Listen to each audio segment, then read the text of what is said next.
Donc, Pascal, on est vraiment dépendant des Américains et de l'électricité. Ouais. Donc, sans les Américains, tu n'as plus Visa, Mastercard, les operating systems, iOS, Android. Et puis, sans l'électricité, tu peux plus rien faire. On l'a vu avec nos pauvres amis espagnols et portugais. On se plonge aujourd'hui là-dedans dans cette crise de l'électricité. Certains le voient comme un complot, certains disent que c'est juste un problème technique. On va essayer d'y répondre aujourd'hui. Tu fais partie de quel bord? Ben, il y a plein à dire et à unpacker, mais je dirais déjà, il faut envoyer toute notre solidarité à ces gens en Espagne et aussi au Portugal, parce que ça a contaminé le Portugal, parce que d'avoir plus d'électricité, c'est très, très enquiquinant. Ça peut avoir de très graves conséquences. Et puis, tu veux que j'explique maintenant un peu les trois grands axes ou bien comment tu veux procéder? Comme tu veux. Toi, le chef. Bah, c'est chic, c'est sympa, toi. Non, écoute, un premier point, c'est que peut-être il faut juste expliquer, unpacker un peu pour les gens, pour qu'ils comprennent techniquement ce que c'est en fait de maintenir un réseau électrique de cette taille. Parce qu'ils expliquent dans les articles que c'est le réseau à 400 000 volts qui est tombé, etc. Mais on peut expliquer pourquoi. Déjà, la première chose, il ne faut pas du tout croire qu'en fait, les Espagnols ne seraient pas de bons ingénieurs et qu'ils ont fait quelque chose de faux.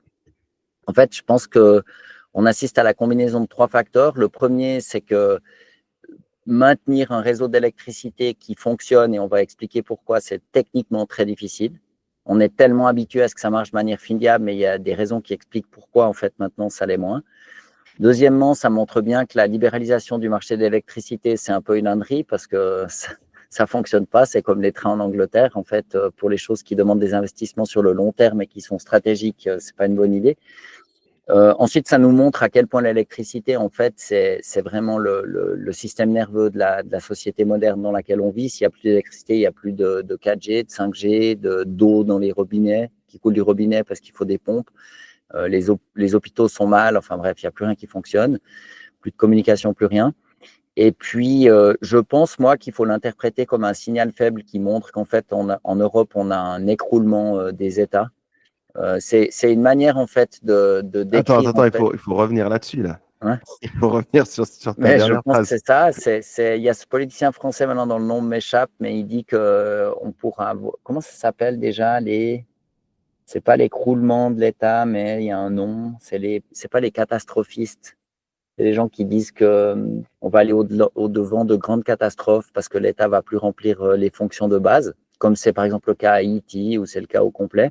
Et en fait, ça, c'est un signal faible qui montre que c'est ça qui est en train d'arriver en Europe parce que quand les ponts s'écroulent en Italie, près de Gênes, ou quand les réseaux d'électricité tombent, ça veut dire qu'en fait, il y a eu un sous-investissement chronique dans des infrastructures clés et qu'on a simplement oublié d'entretenir. Mais il y a toute une série de raisons pour ça, mais je pense que c'est comme ça qu'il faut l'interpréter. Est-ce que tu mets dans les signaux faibles le manque de médecins, de spécialistes, dermatologues, machin ou pas? Parce que tu as des zones où ils ont pas accès aux médecins et Dieu Non, merci, peut-être avec l'IA maintenant, on va pouvoir faire des ouais, diagnostics en ligne et tout. ouais, non, je pense que ça, les raisons sont différentes. Pour disons, les systèmes de santé, ça, il faudrait qu'on fasse un podcast rien que là-dessus, parce qu'en fait, on voit que même aux États-Unis, où c'est le pays, enfin, la Suisse, c'est pas loin, mais quand on dépense beaucoup d'argent, ça veut pas dire qu'on a une meilleure espérance de vie. Donc, je pense qu'il y a plein d'autres facteurs et que c'est pas, enfin, c'est vraiment multifactoriel, extrêmement compliqué. Puis pour la santé, de toute façon, c'est l'IA qui va nous sauver les niches. Donc, je pense qu'il ne faut pas s'en faire pour la santé. Il faut laisser faire le digital et l'IA. Et on Euh, laisse faire les assureurs ou pas? Ils auront de Laisse faire moins en moins de les maladies. pertinence. Je pense qu'à terme, en fait, ils auront plus de pertinence. Mais ils ne créent pas de valeur dans le système. Donc toi, tu y crois comment ça s'appelait? Tu appelais ça enfin, le Amazon Health Ouais, à $100 par année. Tu penses que ça oui. peut arriver en Europe facilement? Ah, mais c'est En tout cas, inévitable. en Suisse. On n'a pas le choix. En fait, le système, il est devenu trop cher et trop inefficace. Et puis, si tu regardes aux États-Unis, qui ont quelques années d'avance devant nous, en fait, l'espérance de vie diminue. Donc, on voit qu'en fait, mettre quelques pourcents de plus du PIB, ça augmente pas l'espérance de vie, enfin, le bien-être des citoyens, etc. Je veux dire, c'est comme tout, c'est comme quand tu achètes un iPhone, tu payes un certain prix, tu veux un certain résultat. D'accord? Alors, on ne veut pas être sévère avec le système de santé, mais là, on voit que ça fait des décennies que le système il part en sucette. Les coûts augmentent et puis la qualité n'augmente pas. Tous les auditeurs savent très bien qu'en fait, trouver un dermatologue ou un spécialiste, c'est une tâche qui est très difficile. Il faut avoir des contacts. C'est plus la médecine à 2 vitesses, mais à 3. Maintenant, si tu as des copains médecins ou si tu es médecin, tu as une chance. Tu vois, le système de santé, il a même du mal à se soigner lui-même pour rester fonctionnel. Donc, je pense très sincèrement que la digitalisation, c'est la clé parce que quand quelque chose prend une forme digitale, en fait, c'est l'abondance. Et ce qu'il faut, en fait, c'est pouvoir apporter plus de. Enfin, le diagnostic, les IA le font mieux que les humains, etc. Il faut récolter la data, il y a des défis, mais c'est évident que ça coûtera beaucoup moins cher et que ce sera beaucoup mieux fait. Puis après, évidemment, le jour où on doit te faire une opération ou un truc, il faudra bien qu'il y ait un médecin, mais ça veut dire qu'on réduit en fait le nombre d'interactions stériles et chères néanmoins. Donc, pour moi, c'est évident qu'en fait, la digitalisation pour la santé, c'est la bonne manière de le faire. Et je ne crois pas qu'il faut interpréter les problèmes avec les systèmes de santé comme un écoulement de l'État. Je pense que j'ai l'intuition que c'est un peu plus compliqué et un peu différent, contrairement à l'électricité. Bah, tu vas laisser les auditeurs et moi sur la fin. Peut-être qu'on Hein? peut continuer la parenthèse et puis tu, Ok. peux, tu peux élaborer. Bah oui, tu ne peux pas nous laisser comme Alors, ça. Moi, ben, j'ai le ramené les truc, chocolats et tout. oui, Je mais suis ramené moi, j'ai des pas chocolats. accès à ces chocolats. Non, mais le truc, je pense, pour le système de santé, si tu veux, pourquoi je crois beaucoup en fait au digital, c'est qu'en fait, on en avait déjà parlé, mais Amazon Health, ils ont lancé une souscription où tu as droit à autant de. C'est comme un buffet à volonté. Tu as droit de parler à autant de médecins par vidéo call que tu veux, des spécialistes de tous bords, par vidéo call. Et ça veut dire que tu peux montrer ta peau, parler de tes symptômes, etc. Tu as une interaction. C'est évidemment pas aussi bien que si tu vois un médecin en personne, mais on voit bien que ça marche plus trop. À terme, on sent très bien qu'en fait, l'IA va se greffer sur ces calls pour indiquer au médecin s'il y a quelque chose de grave, détecter le son de ta voix, essayer de te faire des exercices pour faire un diagnostic à distance. Et ça veut dire que beaucoup plus de gens seront beaucoup mieux soignés, mais ça ne remplacera pas la pose d'un cathéter, une opération, etc., etc. Il faudra de temps en temps, évidemment, aller dans les hôpitaux. Mais ce qui coûte très cher aujourd'hui, c'est toutes les interactions on va dire stériles, si tu veux, qui ne marchent pas. Et en fait, le système de santé il est extrêmement complexe parce que tu as l'assureur qui décide qui va rembourser. C'est quand même eux qui tiennent les cordons de la bourse. En Suisse, on a encore le problème que la santé, elle est cantonalisée, donc en fait, il n'y a pas de chapeau. Après, il y a le financement des hôpitaux et des assurances de personnes qui ne passent pas par les mêmes canaux. Il y a une partie qui est levée à travers l'impôt. Donc, c'est un système qui est d'une complexité absolument folle.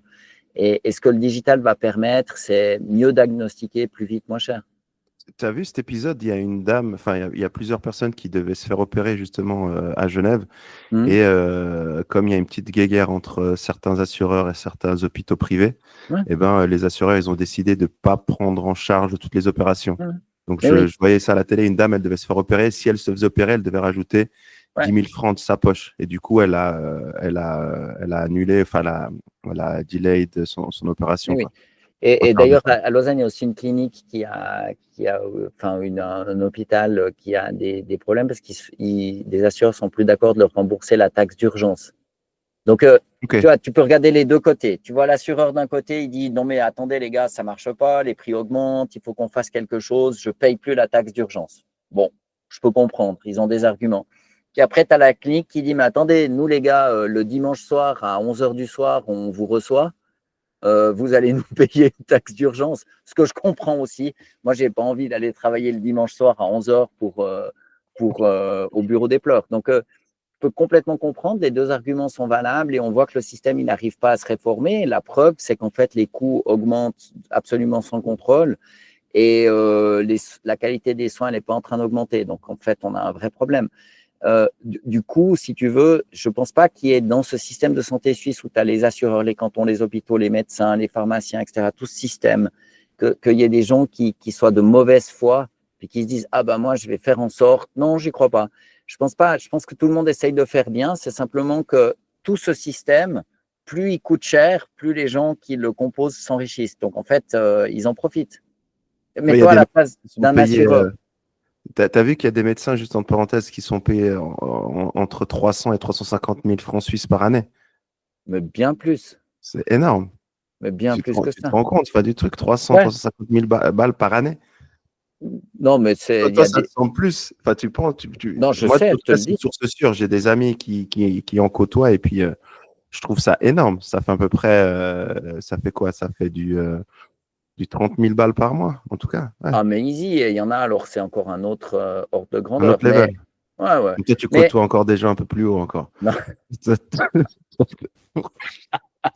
Tu dois avoir deux, trois non, mais neurochirurgiens dans ton. non, mais je te le dis, mais le problème, c'est pas ça, si tu veux, c'est pas que tout le monde veut avoir un neurochirurgien extraordinaire qui va boire du lait le soir et se coucher, avoir une discipline de vie de dingue. À 21h30, il est couché tous les soirs, comme ça le matin, il n'a pas la main qui tremble. Le jour où c'est ton cerveau qu'on ouvre, tu veux ce mec-là. Et c'est pas ça le problème. C'est pas pour ça que c'est pas ça qui explique qu'en fait les coûts de la santé ils augmentent à ce point. Alors bien sûr, il y a le Ah, c'est vieillissement de pas la ça. population. Non, C'est non, non, pas non, je ne crois pas. Non, C'est non, non, quoi non. alors? Le problème, c'est qu'en fait, dans un système, c'est un système qui est d'une immense complexité, avec plein d'acteurs différents, avec des, comment on dit incentive en français, Des des incitations? encouragements, un Ouais. système d'encouragement qui, qui encourage au gaspillage en fait de tous les côtés. Mais il n'y a pas un individu ou une entité particulière qui dit bon ben on va faire en sorte que tout explose. C'est juste un système qui n'a pas de tête. C'est comme une poule. Tu sais, les poules, quand tu leur coupes la tête, elles continuent à courir. Eh ben, c'est ça qui se passe. Et en fait, personne ne sait comment faire. Les politiciens, ils n'arrivent pas à réformer la lamal. On ne sait pas où tirer. Et ce qui va nous sauver, moi j'y crois, mais alors c'est évident que c'est ça qui va se passer, c'est le digital qui va faire baisser les coûts du diagnostic, qui va permettre d'être beaucoup plus proactif dans la médecine. Ça va répandre. En fait, l'IA, c'est l'ère de l'intelligence abondante. Elle n'est pas artificielle, elle est abondante. Et en fait, mettre plus d'intelligence dans un système, c'est bon. Toi, tu as des enfants qui sont au bas âge et de temps en temps, ils ont, je sais pas, mal à l'estomac, un peu de fièvre, etc. Et quand tu es parent, c'est compliqué. Comment tu dois faire, à quel moment tu dois t'inquiéter. Si tu peux discuter avec une IA ou parler avec un médecin en téléconférence, ça va coûter beaucoup moins cher et ce sera beaucoup plus efficace. Ils seront mieux pris en charge. Ça fait que les cas délicats ou difficiles qui méritent une intervention, ils vont être gérés plus vite. Mais si tu es à Genève un dimanche soir et puis que tu as un gosse qui a de la fièvre et que tu ne sais pas trop quoi faire et que tu es inquiet, tu vas aux urgences. T'as pas de... Qu'est-ce que tu Ouais. fais d'autre? Tu n'as pas d'alternative. Et tout le monde est dans ce cas-là. Donc, je pense que vraiment le digital, c'est la clé en fait pour avancer. Et puis, le système, il va se réajuster. Mais il ne faut pas croire, c'est très, très, très souvent faux de croire qu'un système, je ne parle pas d'une profession ou d'une entreprise, mais un système de santé, il n'est pas animé par des gens qui sont de mauvaise composition, de mauvaise foi. Les médecins, ils ne consacrent pas 10 ou 15 ans d'études pour faire les choses pas bien. Ce sont des gens bien intentionnés. Mais tu peux avoir une collection d'acteurs bien intentionnés qui, à la fin, amènent un résultat qui n'est pas satisfaisant. Mais justement, parce que nous, comme enfin, on peut appeler ça des assurances privées, je ne sais pas comment tu l'appelles Mhm. exactement, enfin les caisses maladie. Mais comme tu en as plusieurs, tu as Groupe Mutuel, tu as Elzana, machin et tout, en Mhm. fait, tu as un peu cette concurrence et c'est elle qui va payer peut-être le mieux les courtiers, Non, prendre un bureau qui est, je sais pas, à la rue du Rhône, enfin des ouais. emplacements de dingue et tu le vois chez certains, en fait. C'est que c'est limite des banques privées, en fait, tu vois, Ouais, je sais bien. Mais je ne comprends pas pourquoi le peuple refuse systématiquement la caisse unique. Moi, c'est évident, mais Toi, tu j'explique serais pourquoi. pour, Oh, mais bien sûr, caisse unique. Ça mais ferait bien baisser les entendu. coûts, Ah, oui et entre non. autres. C'est-à-dire, c'est pas. Temporairement, oui, parce qu'elle est, on va dire, c'est entre 3 et 5% des coûts totaux. On voit bien les bâtiments qu'ils ont, les assureurs maladie. C'est gras. Ah, ils sont au Pourquoi? plaisir. Ben oui, D'ailleurs, on les pourquoi? salue tous, hein, nos amis qui bossent dans les Bien assurances. sûr, on les salue, profitez, profitez, ça ne durera pas.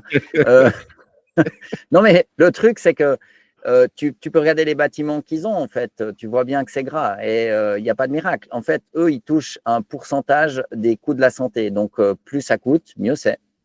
C'est pas plus compliqué. Ok. C'est aussi Ok. simple que ça. Donc, en fait, imaginons, on fait cette caisse unique, on coupe 5% des coûts. Ouais, mais si les coûts continuent à augmenter, ça ne va pas nous aider. Ça ne sert à Baisser rien. les coûts. Ouais.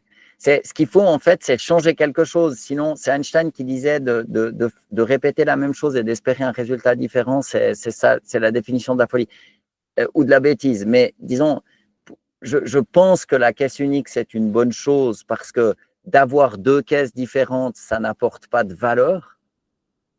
D'accord? C'est du marketing. C'est comme pour l'électricité. Privatiser quelque chose alors que ça n'est pas un marché, ça ne fonctionne pas. La santé, ce n'est pas un marché.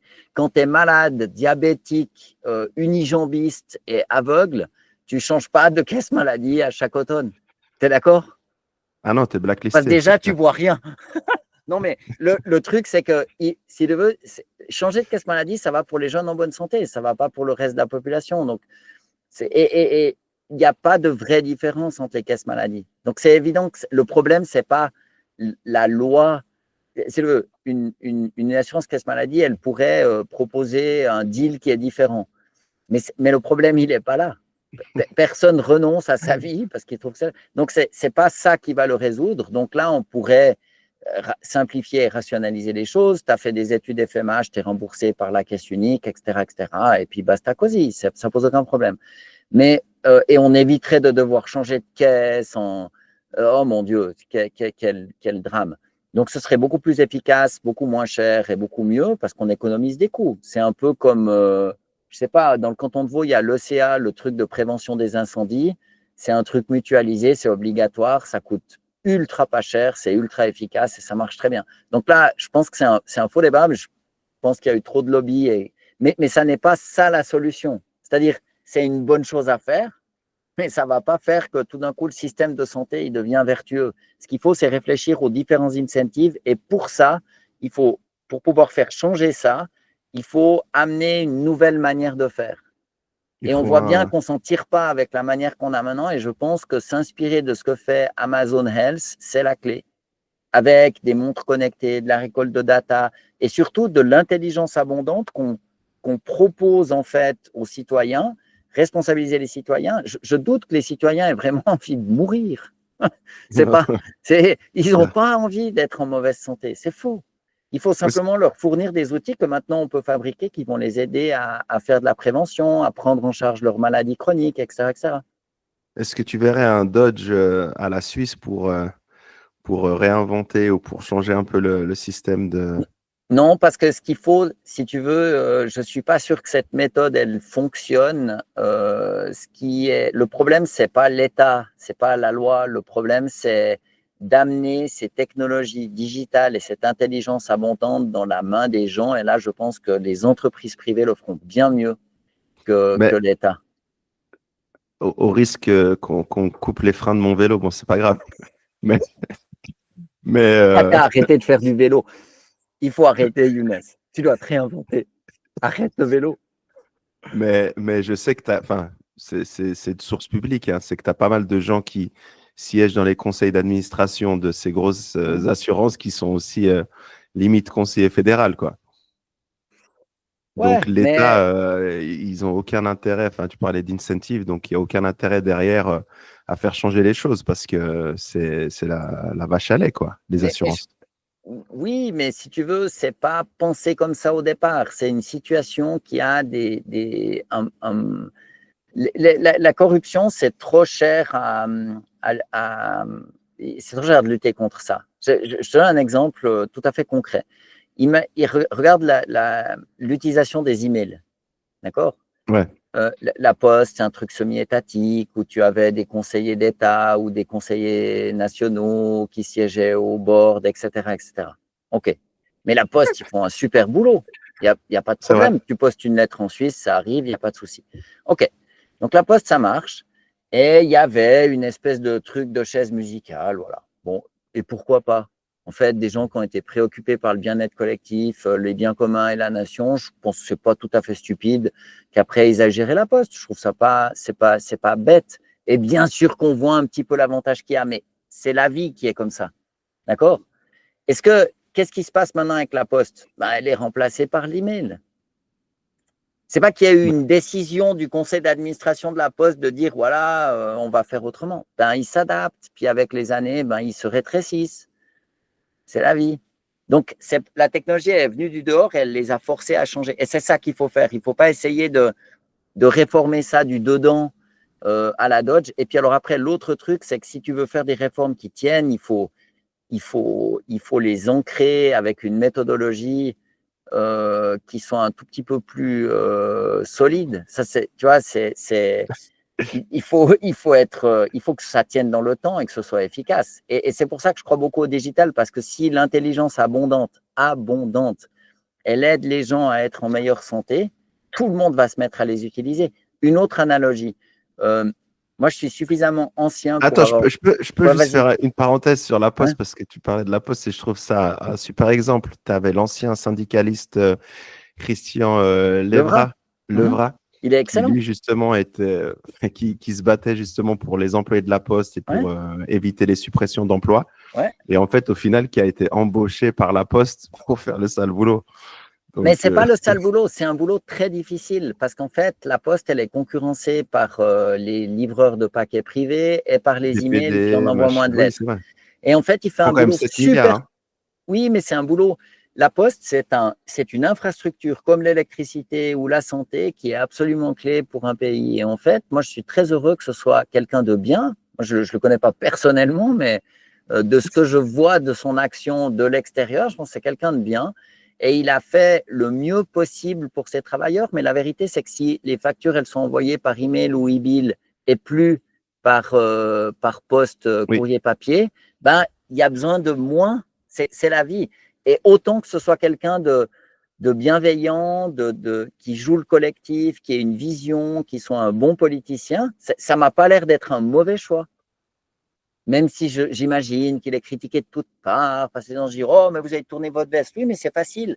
C'est facile de dire aux gens vous prenez, il faut être aux manettes, tu vois. Ouais, je suis d'accord avec toi. Sur le fond, en fait, la Poste, elle envoie moins de lettres. C'est la vie, c'est comme ça. Alors après, c'est dans la méthode et comment on s'y prend et à quel rythme, mais ben, c'est ce monsieur qui Levra qui, avec son expérience, ses contacts, sa vision du collectif, qui fait le mieux possible ou le moins mal. Ouais, je suis d'accord avec toi.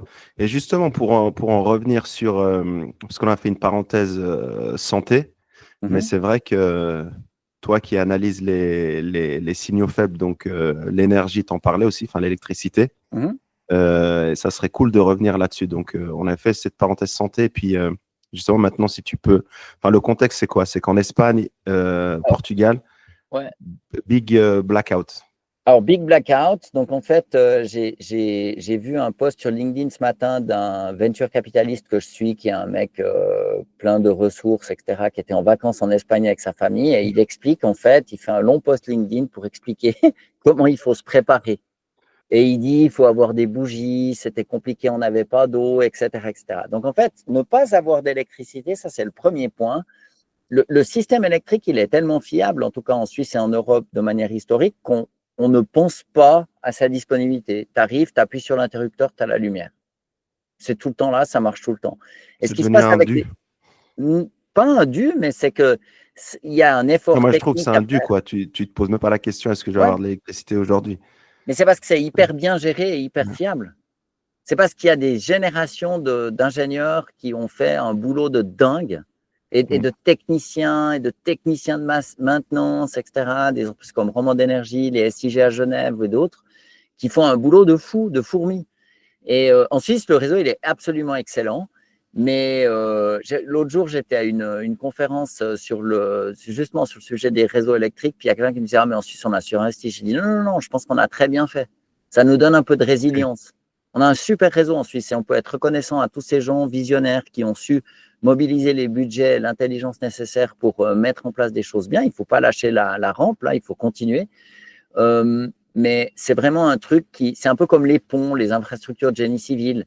Si tu fais rien pendant 10 ans, ben, il ne se passe rien. Mais 30 ou 40 ans plus tard, tout d'un coup, tu as des ponts qui commencent à tomber. Ils ont plein de problèmes aux États-Unis avec ça. Et Ouais. là, en Suisse, je pense, du point de vue électricité, on est bien lotis. Mais clairement, cette espèce de… On va appeler ça une croyance parce qu'on est dans l'ordre du religieux. Le fait qu'on pense qu'il faut libéraliser l'électricité pour que ça fonctionne, c'est vraiment une ânerie. Ils ont aussi indexé le prix de l'électricité sur le prix du gaz. Enfin bref, ils ont fait n'importe quoi. Et voilà, on est en train de payer en fait ces décisions qui n'étaient pas ancrées dans la réalité, qui étaient stupides. Et il y a eu des sous-investissements dans les réseaux. Et que ce soit lié à une cyberattaque, que ce soit lié à des instabilités qui sont liées à l'arrivée, à l'avènement de l'énergie solaire et de l'éolien, que ce soit lié, comme il l'explique dans les journaux, à des différences de température, on peut expliquer pourquoi ça fait péter le truc, mais quand tu as trop de différences de température, en fait, les caractéristiques électriques RLC de ton réseau, ils changent. Et quand tu as 400 000 volts, dans la prise, vous avez 220 volts. Dans ces gros câbles, vous avez 400 000 volts. Ça fait beaucoup, beaucoup. Il y a beaucoup d'énergie qui se déplace et quand tu as des gradients de température qui sont trop forts, ben, ça pose des problèmes d'équilibrage du réseau. Et là, tout a pété. Et c'est parce que si ton réseau, il faut imaginer que vous êtes dans une piscine, si vous avez de l'eau qui vous caresse les vibrisses, donc c'est le nom des poils qu'on a dans le nez, mais si tu as l'eau qui te caresse les vibrisses, à la moindre vaguelette, ben, tu bois la tasse. Ben, c'est ça qui se passe quand on n'est pas proactif et qu'on n'est pas visionnaire et qu'on n'investit pas dans une infrastructure. C'est la même chose avec les ponts. Il y a plein de domaines comme ça. Donc, tu dis que les Portugais et les Espagnols, ils n'ont pas forcément investi. Ils ont libéralisé. Le boulot était moins bien fait que le travail de l'État. Ouais. Mais ce n'est pas parce que les Portugais, ils sont moins forts. Ils sont super bons. C'est simplement qu'il faut, si tu veux, ce sont des types d'infrastructures qui requièrent une vision à très long terme et des investissements. Genre quoi, 10, 15 ans, 20 ans? Ouais, plus. 25, 30, 40. Mais il faut vraiment une vision à très long terme parce que l'intérêt d'avoir un réseau de distribution électrique qui soit extrêmement résilient, ce n'est pas de minimiser les coûts, c'est de faire en sorte qu'il n'y ait pas de blackout. Alors, tant qu'il n'y a pas de blackout, tu fais rentrer la monnaie, la vie est belle, et tu fais sortir ça dans des sociétés privées parce que tu fais croire que c'est un truc privé. Mais ça, c'est vraiment des âneries. Et là, on en a la preuve absolue, c'est que… et puis alors, l'arrivée de l'énergie solaire, ça complique tout. Parce qu'à l'époque, pour dire à l'époque, si vous voulez, juste pour expliquer aux auditeurs, ça c'est important. Dans un réseau électrique, en fait, imaginez une lampe de poche, vous avez une pile et une ampoule. Vous branchez la pile sur l'ampoule, boum, l'ampoule s'allume. Toute l'énergie qui sort de la pile, elle va dans l'ampoule. Le système, il est équilibré. D'accord? Mais il n'y a pas de l'autre énergie en plus qui revient dans la pile ou je ne sais pas quoi. Mon analogie, elle vaut ce qu'elle vaut, mais dans un réseau électrique, en fait, il faut toujours équilibrer la production, combien on fabrique d'électricité en temps réel et combien on consomme. Mais combien on consomme, on ne peut pas tellement savoir. Ça dépend si les gens allument la climatisation parce qu'il fait très chaud ou s'ils allument le chauffage. Il y a des pics dans la journée, ben, à 8 heures du matin ou 7 heures du matin, les gens se lèvent. L'électricité, elle est utilisée partout, dans les pompes pour faire venir l'eau dans les robinets, etc., etc. Donc, c'est un truc utilisé partout, mais dont la consommation est délicate à prévoir. Et ce qu'ont fait les énergéticiens, c'est qu'en fait, ils ont dit, bon, ben, on a des barrages qui produisent de l'électricité, on a des centrales nucléaires, on a des centrales au gaz ou au charbon, et ça, ce sont des énergies pilotables. Ça veut dire que si tu as besoin de plus, c'est pas comme ça, mais imagine, tu as un mec avec une manette comme dans un train pour la vitesse, puis en fonction de la manière dont le réseau se pompe de l'énergie, ben, il adapte. Et d'ailleurs, aujourd'hui, dans le réseau suisse, il y a tout un système dont les gens ignorent tout, mais en fait, où il y a des prédictions chaque jour, comme pour la météo, où ils disent aujourd'hui, il va falloir produire tant. Et en fait, les gens chopent des pénalités s'ils ne respectent pas ce truc. Donc, il y a tout un système extrêmement sophistiqué de check and balance pour faire que ce qu'on fabrique est utilisé en temps réel tout le temps. Et c'est aussi pour ça qu'on interconnecte les réseaux entre les pays. Parce que plus tu fais ça à petite échelle, plus c'est dur. D'accord? Si tu fais ça dans ta maison, comme un cul avec tes panneaux solaires, tu dois tout le temps consommer ton électricité, sinon ça ne va pas. Tu t'imagines? C'est compliqué. Donc, bref, donc l'arrivée des panneaux solaires, en fait, ça change le système parce qu'on n'a plus seulement des centrales nucléaires, centrales à charbon, centrales au gaz, barrages, etc., etc. Mais on a aussi chaque privé qui t'installe 10 panneaux solaires sur son toit et qui renvoient ce courant dans le réseau. Et Ouais. tu vois, donc ça complique énormément en fait la gestion du réseau. Donc ça ne les aide pas. Mais l'autre chose qui n'a pas aidé, c'est de voir en fait les réseaux de distribution, la production d'électricité, les réseaux de distribution et la manière de gérer ce système extrêmement complexe. Ce sont des technologies très bien maîtrisées, mais néanmoins complexes. Et on s'est dit, bon, ben, ça marche, on ne va pas s'embêter, c'est comme les autoroutes en France, on va privatiser, etc. Et ça ne fonctionne pas. C'est évident que ça ne peut pas fonctionner. Donc, je pense que là, il faut… Alors, en Suisse, j'espère qu'on ne va pas libéraliser ce marché de l'électricité, ce serait vraiment le sommet du blues. Maintenant qu'on voit que ça ne marche pas, oui. Tu dis justement, enfin, on parlait d'effondrement justement et le rôle de l'État qui fait plus son job. Et donc là, en même temps, on critique le fait de libéraliser, de privatiser ça. Mais Ouais. c'est quoi la bonne balance? C'est que l'État fasse bien son boulot et justement d'avoir évité cette libéralisation. Parce que Mais tu parles des autoroutes, c'est la même l'État, il chose fait aussi. bien son boulot. L'État, il dit, ben voilà, il faut qu'on construise un réseau S'ils avaient électrique. bien fait leur boulot, ils n'auraient pas libéralisé l'électricité au Portugal et en Espagne. Ah Ils ne non, l'auraient pas vendu. non, ce sont deux choses différentes. Si tu penses à l'État, donc l'appareil d'État, ça veut dire des gens que la collectivité paye via les impôts pour remplir un certain nombre de tâches. Exemple, les routes. Quand tu pars de chez toi puis que tu vas au boulot, même avec ton vélo, bon, toi, tu pourrais faire cross-country, mais et tu espères rouler sur des routes qui sont goudronnées de manière propre, etc., etc. Ben voilà, c'est pas toi tous les matins qui va bêcher ta petite route devant ta maison. Tu es d'accord? Hein? Non, Donc, tu exact. délègues en fait la bonne tenue de certaines choses à d'autres. Ça s'appelle la collectivité. Et moi, j'ai pas envie, déjà, je ne sais pas le faire, mais je ne vais pas aller me goudronner une autoroute comme ça par mes petits soins. Il y a plein de choses, en fait, dont on dépend tous. Et en fait, l'État, il est très compétent quand il s'agit de faire quelque chose dont tout le monde, en fait, bénéficie. Et il fait des arbitrages. Certains n'ont pas de voiture, mais ils bénéficient un peu plus du train, etc., etc. Donc, en fait, typiquement, qui c'est qui veut aller se fabriquer son petit réseau de distribution électrique perso? Et puis en plus, c'est un non-sens parce que le réseau de distribution électrique, c'est ces très grands pylônes que vous voyez, par exemple, quand vous allez en Valais, il y a d'immenses pylônes avec des très grands fils. Là, c'est à 400 000 volts. Et on ne veut pas non plus en mettre 4 les uns à côté des autres. Parce que ça enlaidit le paysage, etc., etc. Donc, il faut minimiser le truc, mais il faut que ce soit des pros qui s'en occupent. Les gens savent faire. Il y a des gens qui savent faire ça. Tu leur dis la mission, ben écoutez, en Suisse, et d'ailleurs, ils l'ont rempli, on veut un réseau de distribution électrique fiable et éviter les blackouts, ils te disent, bon, très bien, on y va, boum, et c'est parti. Et ils le font. Ils sont complètement compétents. Le problème, c'est quand tu fais rentrer, en fait, artificiellement des moyens d'extraire de la valeur pour aller dans des poches privées. Et typiquement, les distributeurs d'électricité privée, c'est exactement ça. Et toi, tu vas changer toi, aujourd'hui, ton électricité, tu l'as, tout marche, c'est bien. Nous, on a Tu les veux 6G à changer Genève. de fournisseur d'électricité? Non. What the fuck? Qu'est-ce que ça t'amène? Rien. Tu vois? Bah, ils sont très concurrentiels sur les prix. Notamment en France, c'est ce qui s'est beaucoup passé en Oui. France. Et puis, il y en a qui se sont fait avoir justement avec des factures d'électricité qui ont triplé du jour au lendemain. Donc, on arrête de se prendre le chou. Les citoyens et la société, pour Il fallait rester chez fonctionner, EDF. a besoin d'électricité. On se calme. On fait un Mais truc qui est-ce bien. qui laisse rentrer justement ces acteurs privés alors? Ben, c'est que si tu es un acteur privé, si toi et moi, on dit, bon, ben, écoute, moi, je te dis, écoute, Younes, on arrête de s'enquiquiner, on fait un distributeur d'électricité. D'accord? Ben, il faut signer des contrats avec des gens qui le produisent, puis avec des privés. Alors, on fait une super campagne marketing, on a un bot qui nous fait des clips sur l'IA, toi, tu te mets à danser, on te voit jongler avec un ballon, machin, les gens, ils nous apprécient, on fait un peu influenceur, comme ça.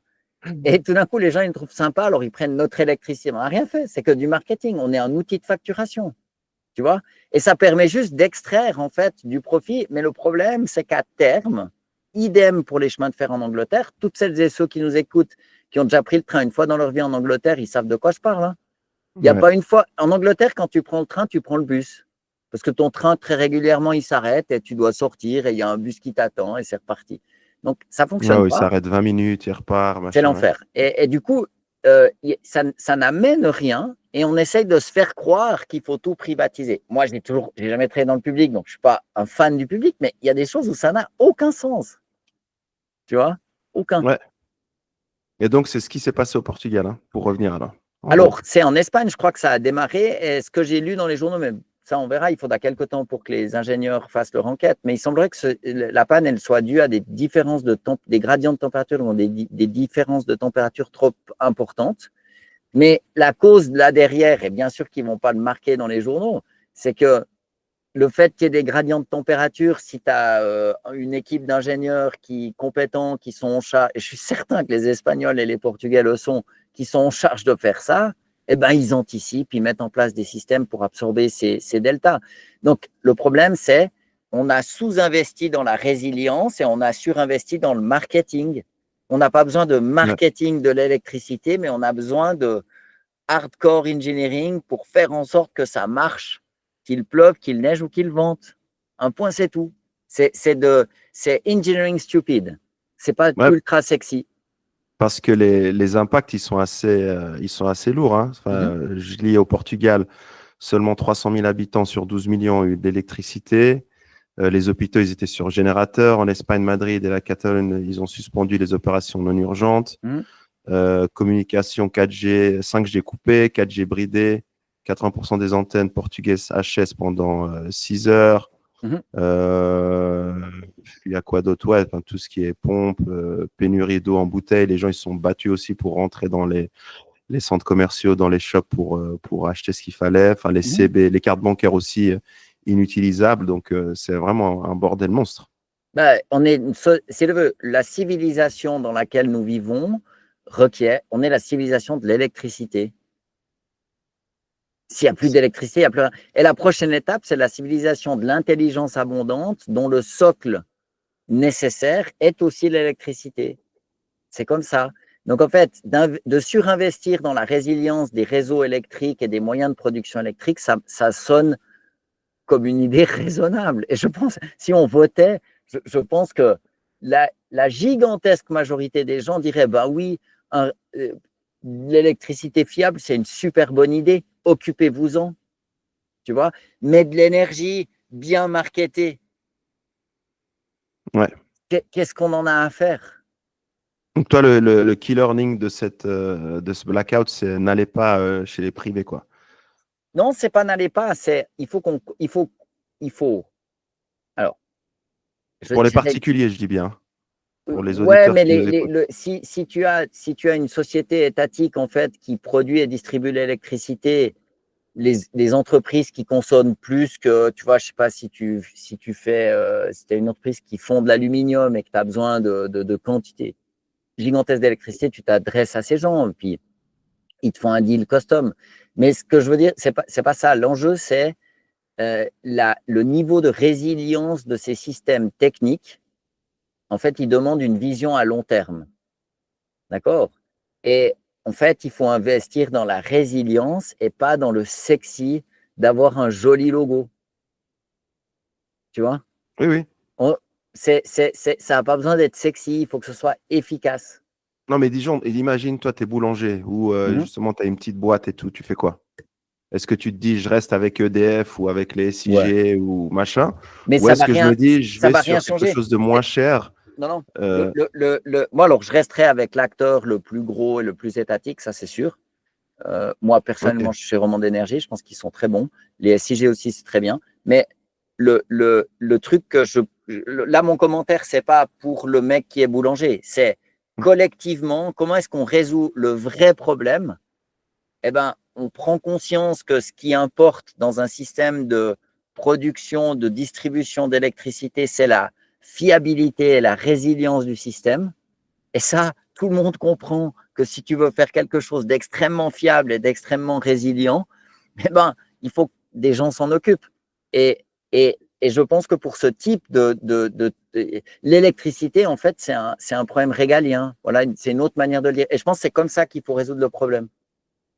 Mais à titre individuel, moi, je pense que c'est je suis très curieux de voir à quel moment on va accepter de changer le discours, puis on va accepter de dire non, mais libéraliser l'électricité, c'est cool. Je trouve ça, mais c'est du délire, en fait. Bah, le problème, c'est que tu as toujours après des hommes politiques justement qui vont te pousser à ça parce que derrière, il y a des contrats d'apporteurs d'affaires, des Mais kickbacks. Et hmm, c'est ce qui pousse. Bah, c'est comme les autoroutes. Je suis désolé, mais en France, tu te fais piller en allant sur l'autoroute. Nous, tu vois, on paye 40 francs suisses. On peut utiliser la vignette et mhm, puis tu peux rouler tous les jours non-stop sans devoir payer. En mhm. France, tu fais un petit trajet. Enfin, si tu regardes juste, tu fais Genève-Annecy.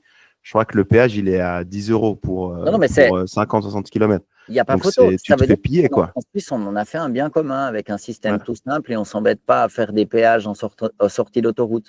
Mais ce qu'il faut, moi, ce qui me semble pertinent, c'est il y a une série d'idées qui flottaient dans l'hyperespace, comme il faut privatiser l'électricité, il faut privatiser les systèmes de transport ferroviaire, les trains, etc., etc. On voit dans les faits que ce n'est pas une bonne idée, que ça ne sert à rien et que c'est même contre-productif. Mais on fait comme si ces idées qu'on voit inefficientes maintenant étaient toujours pertinentes. On a un gap entre le réel Mhm. et en fait le discours ambiant. C'est un peu, j'entendais l'autre jour, il y a peut-être 10 ans, on disait tout le temps, on entendait l'Europe c'est la paix, puis maintenant on entend l'Europe c'est la guerre. Mais ça choque personne. En fait, c'est vraiment Orwell. Et je pense que ce blackout, c'est le retour du réel. Si tu ne t'occupes pas de ton système de distribution, de production et de distribution d'électricité, ben, un matin, il ne marche plus. C'est comme ça. En fait, le discours n'a pas de prise sur la réalité parce il est complètement détaché il n'y a plus de lien avec le réel. Et moi, ça, c'est ça qui m'inquiète, si tu veux. Je ne pense pas que ce soit à cause d'éventuels kickbacks ou d'enrichissement personnel. Je pense que ce n'est pas du tout ça le problème. Je pense qu'on est dans une espèce de délire. Si tu veux, dans 10 ans, on se dira, bah, quand même, on a bien déconné. Hein. Qui est-ce qui Et était en train de délirer? pardon. Qui est-ce qui est en train de délirer? Ben, c'est je dirais les gens qui sont censés en fait prendre des décisions, les politiciens, en gros. Toute une génération de politiciens en fait qui sont qui s'en fichent en fait du réel. Ils pensent que ce qui compte c'est les discours. D'où l'effondrement de l'État, en gros. En partie oui, parce qu'au bout d'un moment quand tu es trop détaché du réel, il y a un moment où ça marche plus quoi. Si tu as des poules qu'elles font des œufs tous les matins, si tu leur donnes rien à becter, au bout d'un moment il n'y a plus d'œufs. C'est comme ça. C'est pas plus compliqué que ça. Et je sais ça a l'air dingue, mais si tu veux quand tu écoutes en fait la grande majorité des discours politiques, tu vois qu'ils sont très très détachés du réel. Ouais. Tu vois, c'est pas du tout ancré en fait dans les faits. Et alors, il y a toujours ce truc que si tu as investi un capital politique dans une idée, tu t'es impliqué en disant oui, il faut qu'on fasse ça. Admettons, tu te trompes, il faut pouvoir revenir en arrière. Et en fait, ils ne le font pas. Tu vois je pense on a vécu un temps très où il ne s'est rien passé. Quoi. Il n'y avait pas l'IA, il n'y avait pas les panneaux solaires qui fragilisaient les réseaux, etc. Puis on s'est dit bon, ben voilà, c'est la belle vie, on se met bien, en gros. Et c'est un peu comme si collectivement on avait cessé de réfléchir et puis qu'il y avait une espèce de religion d'idées sottes qui sont prouvées comme étant non bénéfiques à la collectivité. Puis en fait, on s'en fiche, on continue à dire les mêmes choses. C'est ça, moi, qui m'impressionne. C'est cette cécité intellectuelle. Il y avait, je crois, un économiste qui parlait justement enfin, de ces délires et puis il attribuait ça justement, enfin, comme tu dis, ils vivent plus dans la réalité. Mhm. Et tu as certains, enfin, il parlait de François Hollande qui disait qu'avec toutes les retraites qu'il touchait de ses différents postes, il était à peu près à 350 000, 400 000 euros aussi par année. Mhm. Et le fait, c'est quand tu es en train de traire la vache, bah, au final, tu ne veux pas aussi que les choses changent aussi. Oui, mais si tu veux, c'est vrai, j'ai vu ça, c'était un short de Charles Gave. Hein. Voilà, Charles, ouais, Ouais, Charles ouais. Gave. Ouais. Ouais. Je l'ai vu aussi. Alors, je ne sais pas si c'est vrai, mais admettons que ce soit vrai, que l'ancien président français, enfin, ou je ne sais pas comment on dit, le président français qui n'est plus en exercice, François Hollande, touche une retraite de 350 000 euros. Peu importe. Ce n'est pas du tout un chiffre qui me choque. Je veux dire, tu sais, être président de la France, c'est une quantité d'ennuis, mais colossale. Hein. Je veux dire, Moi, ça ne me choque pas. En plus de bien payer les gens qui sont au top et qui prennent des grosses décisions, ça évite un peu des mauvaises décisions. Donc moi, ce n'est pas du tout le problème. Je ne crois pas que ce soit ça le problème. Je comprends qu'on ait envie de dire « Oh là là, François Hollande, il gagne X, Y, Z ». Ouais, surtout quand tu arrêtes bien. Ouais, je comprends, c'est énervant. Mais comme si si tu veux, tu te fais payer ad vitam ouais, aeternam pendant 200 ans et que tu as des résultats catastrophiques, quoi. je suis d'accord, je comprends. Mais en fait, si tu veux attirer des gens, on n'attire pas les mouches avec du miel et si tu veux, ou du vinaigre. Et si tu veux attirer des gens qui sont forts, en fait, il faut les mettre bien. On va dire ça, comme ils disent les jeunes. Donc, ça ne me dérange pas. Moi, ce qui me dérange, ce n'est pas du tout un homme politique en particulier, parce qu'en fait, c'est arrivé en même temps dans tous les pays, quel que soit le bord Sarko politique. aussi. Donc, ça veut dire qu'on vit un autre truc. Et je pense que ce qu'on vit collectivement, c'est qu'on est sorti de la Deuxième Guerre mondiale en Europe, on a reconstruit l'Europe, tout s'est bien passé, et tout d'un coup, en 2007-2008, tout s'est écroulé, on ne s'en est pas remis, et on n'a pas compris qu'en fait, le réel était de retour. Parce que la crise des subprimes en 2007-2008, c'était on prête à des Américains très pauvres l'argent pour faire l'acquisition d'un bien immobilier, à savoir une maison. Et on n'a pas tout à fait pensé qu'en fait, si on prêtait 500 000 $ à quelqu'un qui ne pouvait pas se payer une maison à 500 000 $, il y a un moment où ça ne marcherait plus. On a commencé à s'éloigner du réel. D'accord ? Et en fait, en politique, il ne suffit pas de dire je le veux, donc nous le pouvons. Ouais. Tu vois, ça va pour Churchill quand il faut défendre l'Angleterre et puis avoir un sursaut pour vaincre l'Allemagne nazie, mais c'est pas. Au quotidien, en fait, il faut être un tout petit peu plus réaliste que ça et il faut être un peu plus ancré dans le réel et aborder les problèmes comme ils sont. Voilà, le réseau d'électricité, tu sais, le réseau d'électricité en Espagne, il lit pas les discours des politiciens. Mm. Je suis tombé sur la data en fait qui disait que le Portugal et l'Espagne, ils ont pu avoir 2-3% de croissance, notamment grâce au deal qu'ils ont négocié sur le prix de l'électricité qui est beaucoup moins cher comparé à la France, tu vois. Et il en parlait, Florent Menegaux, Hein. c'était ça le patron Ouais. de Michelin. Et on voyait un petit peu cette asymétrie et cette compétitivité entre les pays européens.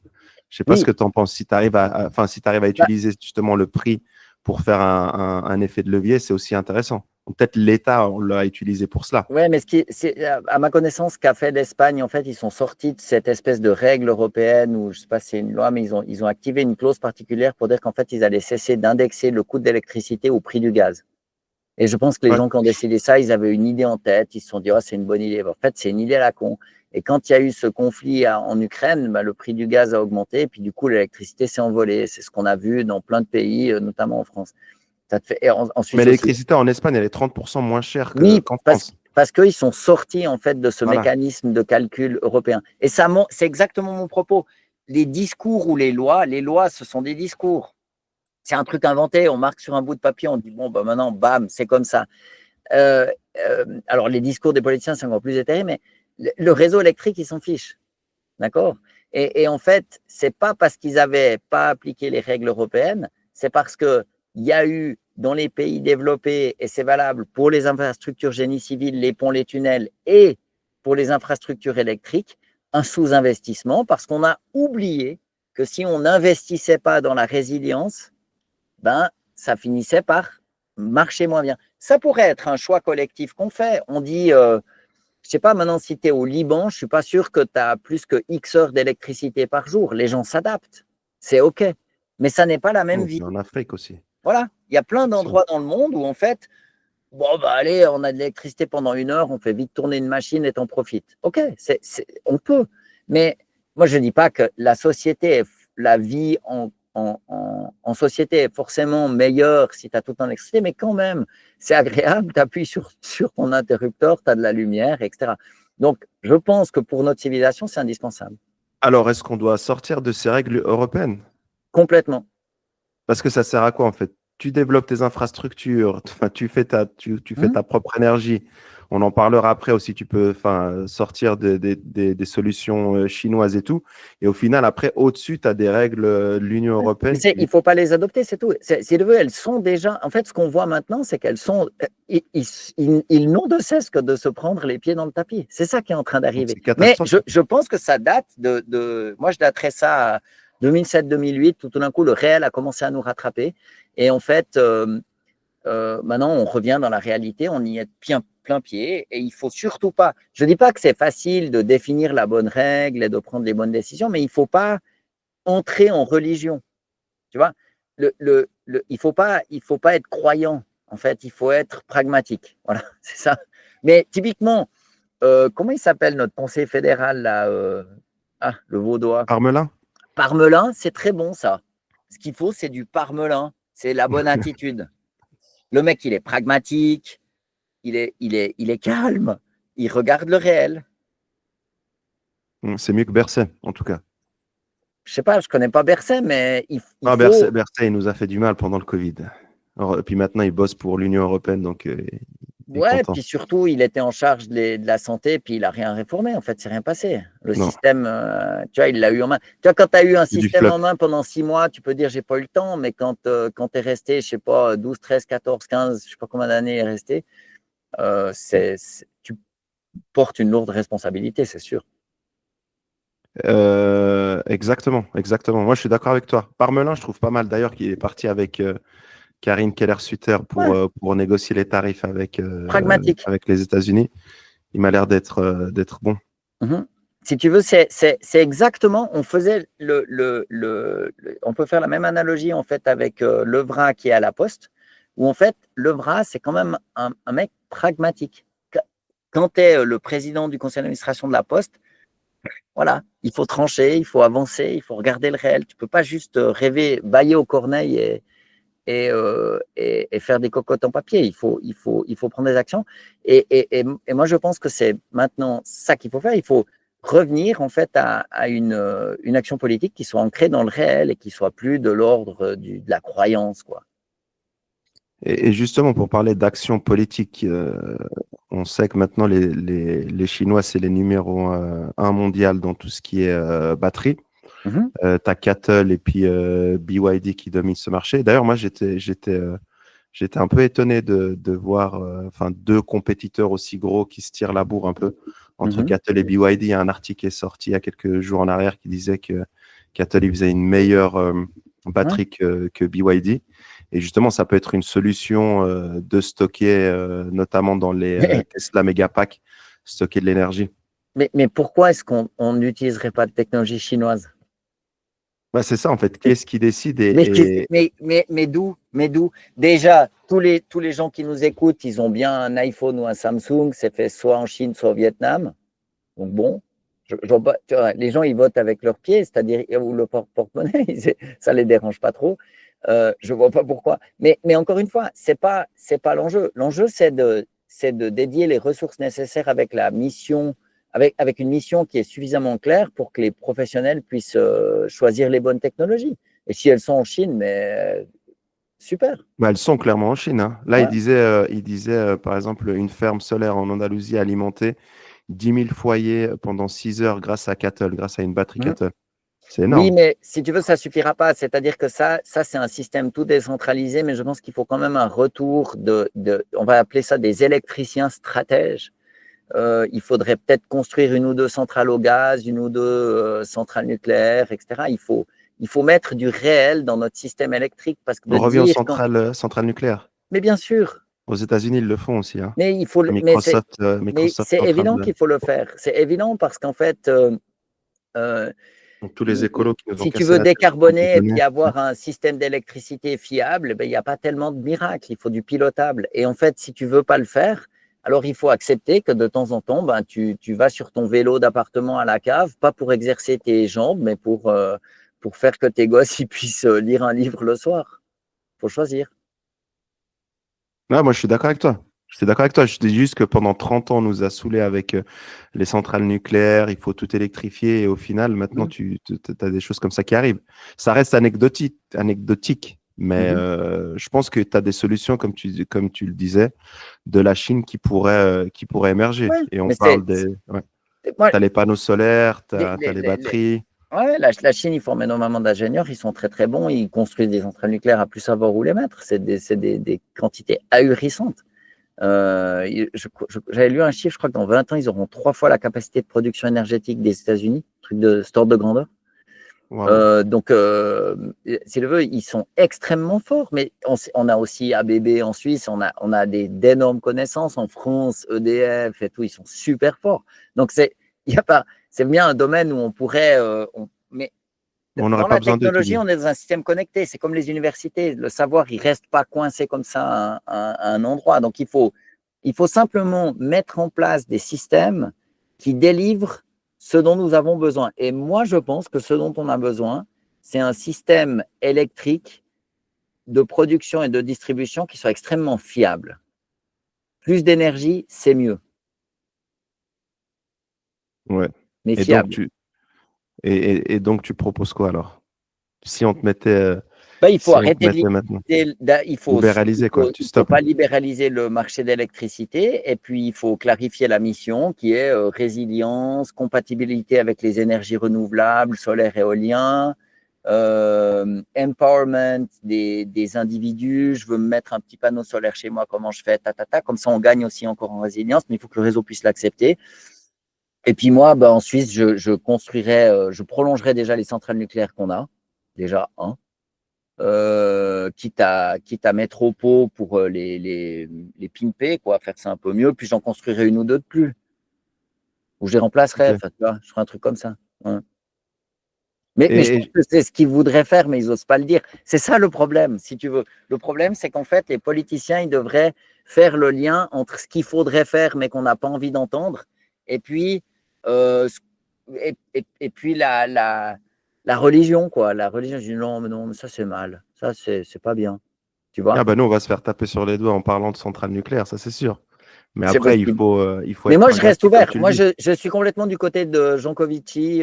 Je pense qu'il a très bien expliqué cette chose-là. Euh, Aussi, C'est une quoi son chose, point de vue? bon, ben, c'est un polytechnicien qui a monté la société Carbone 4. Donc, c'est le pape, en fait,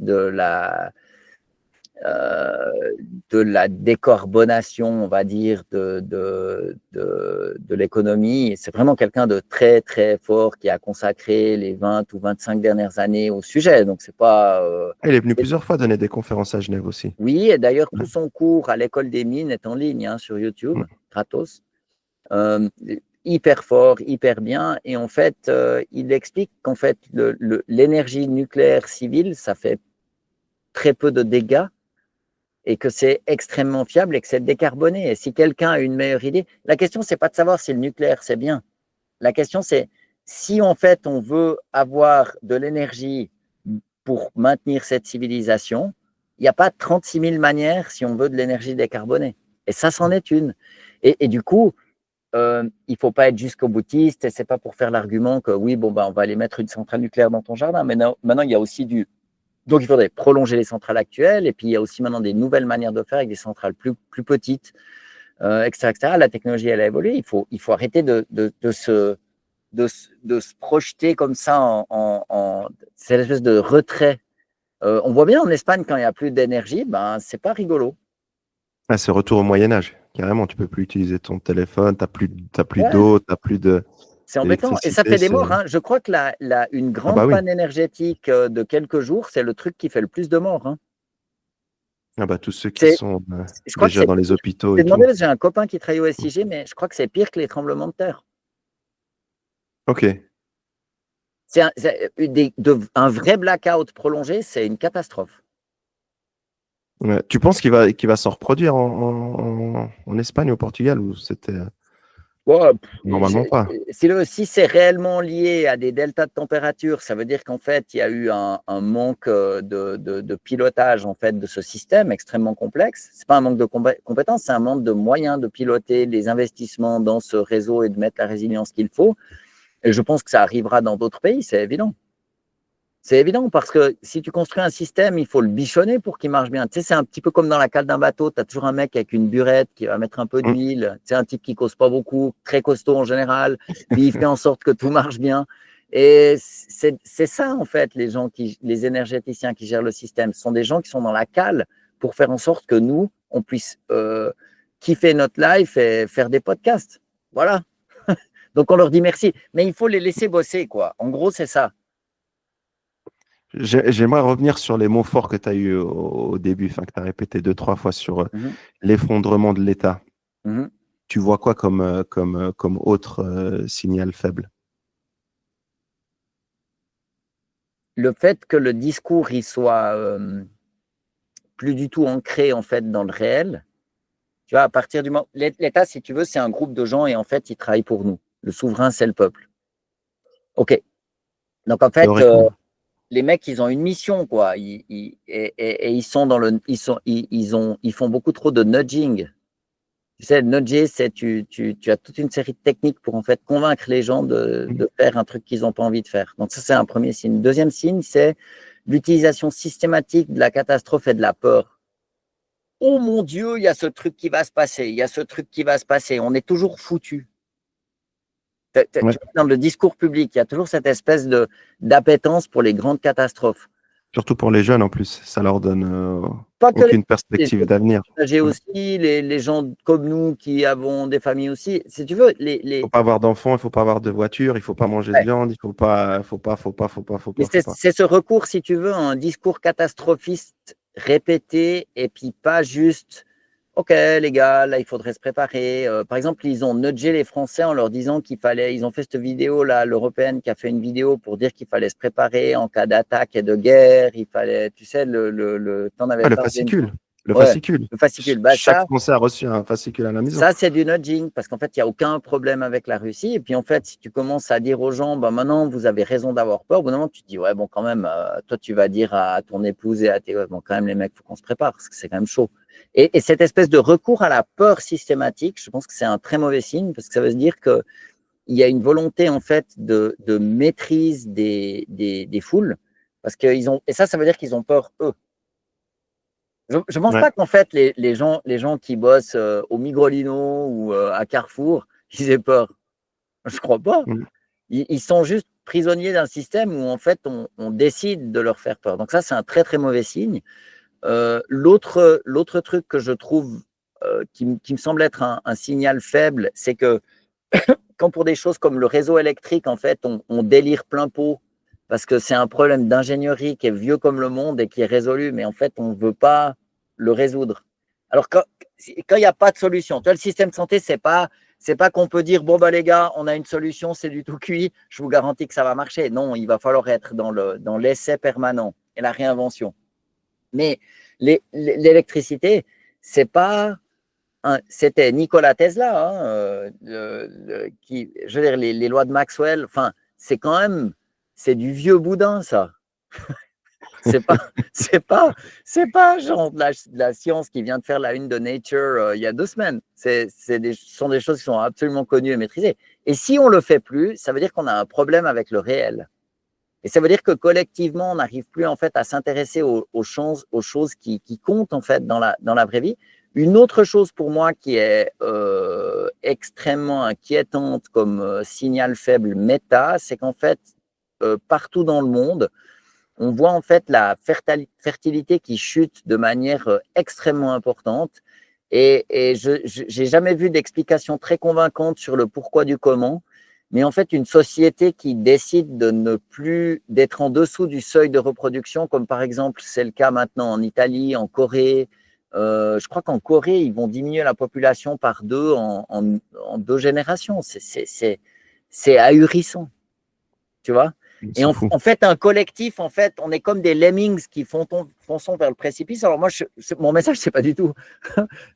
Bon, maintenant, il faut que les femmes, elles restent à la maison, puis qu'elles travaillent plus, puis qu'elles fassent des gosses. Absolument pas. Je dis juste que le fait qu'un collectif s'atrophie, c'est-à-dire que partout, hein, dans tous les pays du monde, on voit que c'est en train de plonger. Et en En fait, Italie, je crois que c'était même à 1, voire en dessous. Hein. ouais. Donc ça veut dire qu'à chaque génération, tu divises la population par 2. Hein. Le seuil de remplacement, c'est Énorme. 2,1 ou quelque chose comme ça. Parce qu'il y a papa, maman, donc on fait 2 enfants. Puis comme il y en a quand même quelques-uns qui claquent avant de se reproduire, ben, il faut le point 1. C'est pour ça qu'il y a 2,1. Mais du coup, quand tu es à 1, ça veut dire que de génération, si tu veux, il y a papa, maman, et puis la génération d'après, il n'y en a plus qu'un. Ça veut dire que la population, elle a été divisée par 2 dans une classe d'âge, dans une génération, on dira. C'est énorme. Et en fait, évidemment que tous nos systèmes sociaux, ils vont exploser avec ça. Mais au-delà, je trouverais très intéressant de se préoccuper de savoir pourquoi l'humanité, elle bâche. Tu vois, ça m'a l'air pas très raisonnable. Et puis, je pense que en ce qui concerne l'Occident, l'Europe, les États-Unis, on est un peu au bout du fart parce que maintenant, il faut s'ouvrir en fait aux BRICS. On en a parlé souvent. Il faut, et je pense que c'est une chance absolument gigantesque pour la France, c'est la Méditerranée. D'ailleurs, Mélanie, elle est en train de le faire, hein, ce que Sarkozy a voulu faire en faisant une espèce de sainte alliance avec les pays qui font le tour de la Méditerranée. Giorgia Meloni, elle est en train d'y arriver. Il faut faire monter l'Afrique à bord, j'ai envie de dire. L'Afrique, c'est le continent de demain, en fait, et même d'aujourd'hui. Donc, il faut arrêter d'avoir cette espèce de vision. C'est un peu comme la Chine. On dit, quoi, les Chinois, ils ont de la technologie? Tu vois? C'est Non, tellement… je disais, il faut faire monter l'Afrique à bord, mais dans de bonnes conditions, parce que Mais tu as pas mal de gens qui, où ils font rentrer les Africains, c'est juste pour devenir chauffeur Uber ou non, non, Deliveroo et tout, tu vois.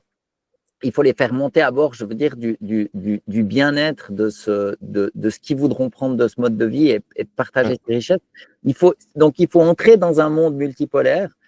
Et on est en train de le faire. À mon avis, c'est déjà le cas. C'est simplement qu'on est dans les transitoires qui vont être un petit peu compliqués. Tu vois, on a clos le chapitre de la Deuxième Guerre mondiale. Maintenant, on passe à autre chose. Et il y a les BRICS, ils ont leur système de paiement. Il y a la Chine qui a décidé d'être indépendante au niveau de la production des chips. Donc, si tu veux, tu vois, de voir les Chinois comme des espèces de planteurs de riz avec des chapeaux pointus dans des rizières, je pense que là, il faut se réveiller. Il faut aller à Shanghai. Allez une fois à Shanghai, vous verrez, c'est New York. Est-ce que ça te parle? Enfin, moi, ça me parle beaucoup, mais j'aimerais avoir ton point de vue là-dedans, d'une citation qui dit: plus l'effondrement d'un empire est proche, plus ses lois sont folles. Bon, ça a l'air un peu de coller avec la réalité, mais moi, je ne suis pas certain que l'Occident, ce soit un empire et je ne suis pas certain que on soit… L'Europe ne serait pas un empire? Enfin, Non, non? non, non, parce que l'Europe, elle n'existe pas. C'est la fin de l'Empire britannique. Les États-Unis, c'est l'Empire britannique. C'est juste que ça leur a échappé, c'est pas de bol. Mais C'est vrai ça, parce que tu as vu, toutes les réunions, maintenant, ils retournent voir Keir Starmer et tout, mais alors qu'il y a eu le Brexit, et puis ils sont toujours en train d'aller, oui, la mais grosse réunion, ils l'ont faite à Londres, ils vont tout… ouais, ils continuent. S'ils veulent, la réalité n'a pas prise sur eux. Ça doit être bonheur. Ouais, Tu vois, les mecs, ils disent, non, on s'en fout, ils vont rien comprendre. Ils comprennent rien. De laisse-les. toute façon, s'ils ne sont pas d'accord, on s'en tape.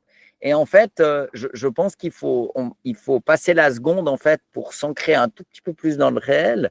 Et une manière de le mesurer, c'est est-ce qu'on a un système électrique, enfin, de production et de distribution d'électricité qui est extrêmement résilient et fiable. Je suis persuadé que c'est ça que veulent les gens, d'accord? Et bon, eh ben, est-ce que le système de gouvernance globale, il va réussir à faire que ça advienne? Je ne suis pas sûr. Ouais, puis tu parles de l'électricité, enfin de l'énergie, mais tu as aussi, on parlait avant de la santé, puis tu as tout ce qui est aussi éducation, où tu as de moins en moins d'enseignants, etc., etc. Donc, moi j'aime bien tes mots où justement tu parles d'effondrement. Je trouve que c'est Ouais. vraiment, c'est pas trop Enfin, violent, mais on peut ça dire que commence à c'est… s'effriter, quoi. Mais ce n'est pas forcément grave. Ça ne veut pas dire que la civilisation s'effondre, mais ça veut dire que les structures de commande s'effondrent. Je dirais ça comme ça. Top. Je te remercie, Pascal. Je sais pas si tu veux rajouter quelque chose. Non, c'était une bonne phrase de fin. Ah, tu veux la répéter? Non, je l'ai déjà oublié. En tout cas, non, je te remercie. Franchement, c'est cool. Super intéressant. Je pense qu'il va falloir qu'on creuse encore On va creuser, ouais. sur le rôle de l'État et ce qui est Mhm, fait, ce qui n'a pas été fait, et voir un peu comment les business peuvent pallier ça. Enfin, tu mhm. parlais d'Amazon et tu as super bien résumé. Je te souhaite une excellente journée. Toi aussi, Younes, à bientôt. Merci pour Ciao. tout. Ciao.